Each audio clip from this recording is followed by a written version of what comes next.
আমাদের একটা পায়খানা চেম্বার খোলা ছিল, আচ্ছা, চেম্বারের ভিতরে পড়ে গেছিল। এটা দাসপুর থানা, হ্যাঁ দাসপুর থানা, পশ্চিম মেদিনীপুর। হ্যাঁ। তো ওইখানে পড়ে গেছিল। কাকু আপনার নাম কি? আমি তুলে নিয়ে এসেছিলাম। কাকু আপনার নাম কি? অজয় শান্তি। অজয় অজয় শান্তি। এটা আমাদের কলাগেছিয়া, দাসপুর থানা তো। বাবু আপনার নাম? সমরেশ শান্তি। বাথরুমের সাইডে চোর ছিল নাকি? হ্যাঁ, বাথরুমে চেম্বার খোলা ছিল, ওই চেম্বারে পড়ে গেছিল। ওইখান থেকে আমি একটু দু হাতে তুলে নিয়ে এসেছি। ওকে ওটা ভিডিওটা কর, দু হাতে করে ওইদিকে যা, দু হাতে করে ওইদিকে যা। আজকে আমি এলাম, এটা আমাদের দাসপুর থানা, পশ্চিম মেদিনীপুর, কলাগেছিয়া। এই ম্যাডাম এই কচ্ছপটি বাথরুমের সাইডে পেয়েছিল, আমাদের বন দপ্তরের হাতে তুলে দেওয়ার জন্য ওনাকে অনেক অসংখ্য ধন্যবাদ।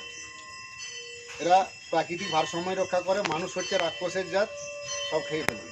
পায়খানার চেম্বারে বসতে পড়ে গেছিল। এটা খেতে দাও নি। সেইখান থেকে তুলে ফুটে মরে যাবে কেন, আমি যদি তুলে নিয়ে যাই। একটা ঘোড়ার মধ্যে আমি তোর থেকে আগে দেখি। জল পাইনি না, আরো সুবিধা। আমি জাহাঙ্গীর মন্ডল, ঘাটার বন দপ্তর থেকে আসছি, কচ্ছপটি রেস্কিউ করে নিয়ে যাচ্ছি। এটা হচ্ছে আমাদের দাসপুর থানা, পশ্চিম মেদিনীপুর, কলাগেছিয়া। দিদিভাই কচ্ছপটি পেয়ে আমাদের বন দপ্তরে ফোন করে, আমি এসে কচ্ছপটি রেস্কিউ করে নিয়ে আসছি। এনাদেরকে আমার তরফ থেকে বা বন দপ্তর থেকে অসংখ্য ধন্যবাদ।